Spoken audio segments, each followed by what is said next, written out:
Right, so whilst Keir Starmer continues to be embroiled in donors' fiascos, and the business minister now has to answer questions about cash for croissants, as it's being called, Labour charging £30,000 to have breakfast with him, again begging the questions, what are companies buying, because it certainly isn't pastries, Labour's energy policy, amongst other things, has been exposed even more as a bigger and bigger scam being pulled at our expense, as Keir Starmer's Labour seem to be working all too much for big money, big business, investors, and quite possibly their own donors, all at our expense. GB Energy, already having been exposed as a sham in and of itself that won't produce any energy, but will simply be an investment vehicle for attracting private money for green energy infrastructure, is now even more useless than that, following announcements on Labour's green policy now. But even worse than that, as a result of those changes, it now amounts to being little more than a shell company for the big six energy firms, who have scalped us with the most expensive energy bills in Europe for too long to save cash for themselves. That's nice, isn't it? And whilst Labour also talks up the jobs created by such policy moves as the GB Energy Con, promised changes to workers' rights that were coming as well, yeah, they've been quietly binned as well.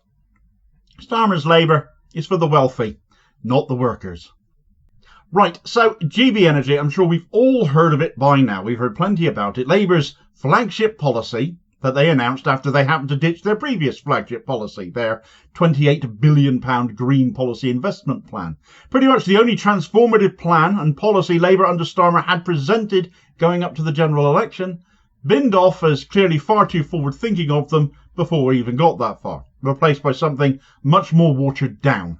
All in the excuse of the Tories' economic mess, meaning there's no money left. Different faces, same old excuses, same old Tories really, even if they're now wearing red rosettes. As soon as GB Energy was dug into, it readily turned out that it wouldn't be producing energy at all. And let's face it, it was already being questioned heavily when it was announced it wouldn't even be a supplier to us, but actually they would just be energy distributors into generators, the same companies already scalping us, the so-called Big Six. In point of fact, therefore, cheaper energy was, it seemed, to be being produced wholesale for them to make even larger profit margins on when sold to us. That is where some of Labour's supposed growth was supposed to come from, even though there was scant sign they'd be taxed any more than the Tories used to tax them, which amounted to, well, minimal mates rates or not at all in exchange for their investment in our oil and gas fields that we already own, that they as fossil fuel companies are still very much exploring. It is negligent to not use our money, public money, to invest in our country. It's what it's for, isn't it? But the Tories wouldn't do it. Kissing backside to the private sector, and so GB Energy seems to show Labour under Starmer will be no different either. And I'll pick that point up again in a moment. GB Energy, though, is basically a quango, therefore. A government investment body, basically, where we put some £8.3 billion worth of seed money in to convince the private sector to come and invest in the green energy infrastructure the country needs, which Labour hopes will mean for every £1 of public money they put in, the private sector will put in £3. Who will own, therefore, what eventually gets produced, in which case is a perfectly valid question to ask.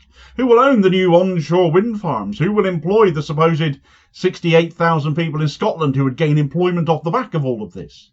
And that's another point I'll come back to presently as well, because it looks like they've been shafted too. So if we set GB Energy itself to one side for a moment, a related point to this story was covered by me in a video just yesterday, which discussed the launch of a £22 billion green policy based on carbon capture and carbon storage, basically offset technology for fossil fuel producers, which in point of fact doesn't exist. The only carbon capture and carbon storage technology that actually does exist and works is nature itself.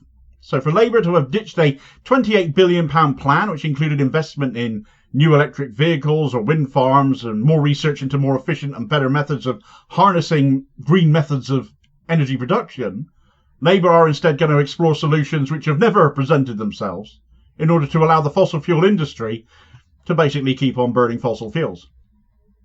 So how does GB Energy fit into that picture now, Damo, then? Well, I'm so glad you asked. This is where Labour's GB Energy Con has now taken a turn for the even worse than it already was. Labour's carbon capture plans are apparently going to operate across two sites, in Merseyside and Teesside, which have been labelled Track 1 clusters, which sounds good, I suppose, but jargon is always meant to confuse, and you should always smell a rat when people get intentionally technical, I always think. But exposing the link between this and GB Energy now is a document from the government's own website, a press release entitled Government Reignites Industrial Heartlands 10 days out from the International Investment Summit, which they published just yesterday. And here is the damning excerpt from it, implicating not just GB Energy in this sham, but also the Crown Estate. The carbon capture, usage and storage industry is expected to support 50,000 good, skilled jobs as the sector matures in the 2030s, helping to support the oil and gas sector's transition away from high-emission fossil fuels by using the transferable expertise of their workforce. This supports the UK's mission for growth, while putting the country at the cutting edge for developing the skills of the future.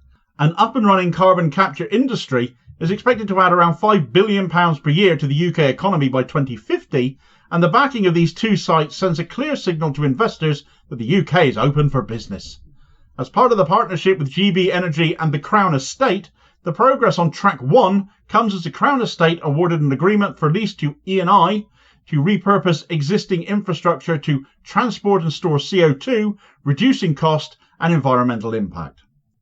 4,000 new jobs now is what Labour is saying, but their carbon capture industry will rise to 50,000 jobs by the 2030s. Except, as I've already made the point, the technology doesn't exist.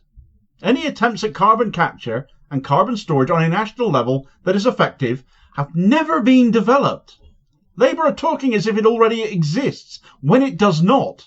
And Labour's original £28 billion plan to invest in going green with our energy production, rather than offsetting how it is produced now, which was only £6 billion more than what Labour are proposing to spend now, notably also the same size as their financial black hole they claim to have. A lot of people have noticed that, oddly enough.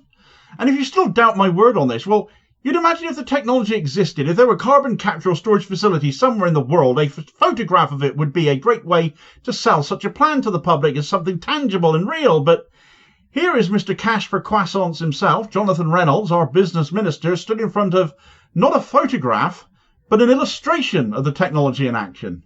Because there are no photographs of such things, because the technology, as I've said already, does not exist. GB Energy, meanwhile, under Labour's new green plans, now looks set to be little more than a shell company for the big six to greenwash their carbon footprints. Our money, invested into GB Energy, the point I said I was coming back to, will be funneled through that to kickstart private investment in washing the sooty feet of the main energy companies still drilling for oil and gas. Our money via the public purse paying to scrub them clean with tech that doesn't actually exist, whilst they continue to scalp us through our energy bills, and our energy bills continue to rise yet further, as indeed they've just done again. GB Energy is an even bigger con at our expense than was already thought of previously. Now, another point I said I was coming back to was concerning the jobs themselves. And of course, just here in relation to this story, there are apparently 68,000 Scottish jobs at GB Energy proposed, along with 4,000 now, growing to 50,000 in relation to the carbon capture side of this nonsense. But this other move by Starmer's bunch affects all workers, actually, beyond this scope and remit of this video of the energy sector. Because it's a promise, it's a pledge, he's made to us already, a manifesto commitment at that, which he has, it seems now, quietly U-turned on now as well, and this concerns the right to switch off. This was the plan coming in Thursday's Employment Rights Bill, being brought by Angela Rayner, the so-called Workers' Rights Bill, which included a notable policy called the right to switch off, to make it a right that workers need not engage in work-related activities, such as phone calls, messages, emails, outside of their allotted work hours. Well, guess what, folks? It's been ditched. Labour have apparently been accused of being anti-business, having not devoted enough time bowing and scraping to the bosses recently. Can you believe? And therefore, to please them and right-wing Labour MPs who have called the right to switch off idea anti-business and anti-growth and ridiculous nonsense anyway, the party of the workers, as Labour is meant to be, once more shafts the workers. It shouldn't come as a surprise, but this isn't a Labour party. This is another Tory party. And so shifts like this we should expect and not really be surprised by. Big business is all Starmer and Reeves and Croissant Boy Reynolds care about. Not us. We remember this at the ballot box, do we not? For more on the climate change policy shafting that now implicates GB Energy, do check out this video recommendation with more of the detail as your suggested next watch. And I'll hopefully catch you on the next vid. Cheers, folks.